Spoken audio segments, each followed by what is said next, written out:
Hey, it's Julie from SB Pace. Welcome back to Project 365. I'm answering a question today from Carol in Phoenix. Carol really wants to know how frequently you perform a SWOT analysis, and actually, how do you just perform one in general? So, this answer varies, right, depending on the size of your business. So, if it's just for how to perform one, if it's just you, I would grab a friend or a relative or someone who knows you really well and knows your business and ask them to help you out with it. It's a little bit more meaningful if you've got more than one person participating.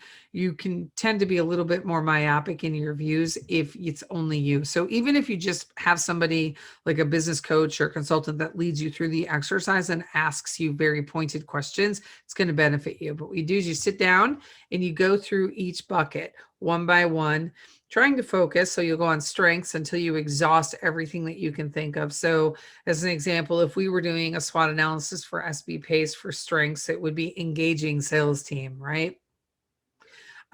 We have a very big strength in being able to create content.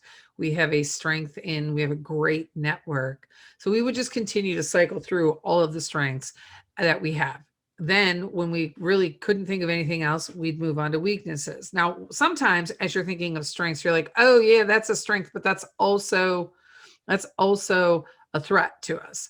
So you can list things in more than one bucket, and you just kind of, as you move through it, you're going to start to think of things that go in other buckets, and you should just go ahead and drop them in while you're thinking of them so you don't lose track of them. But essentially what you want to do is take a target number. So we like to get somewhere between 10 to 12 things in each bucket.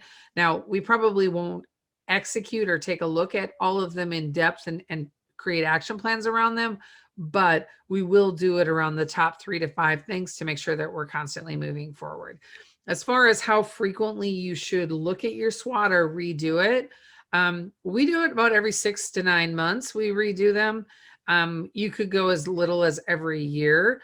Corey may say every 2 years. I honestly think that's too far apart. I would say 12 months, but you find the rhythm that works for your business and then look at the SWOT, assess what you've already done and figure out, is it time to do it again? Let me take a look. Have things changed enough that we should take a look at this, or have we hit enough of the items that were on the action plan that it warrants going back and doing another SWOT analysis?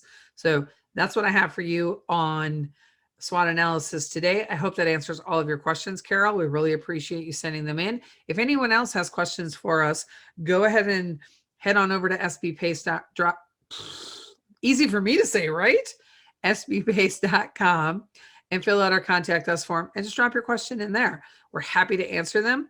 And we will certainly let you know when we've got the answer for it, what video it's going in. Have a great day. Subscribe, hit the bell, and I'll see you tomorrow.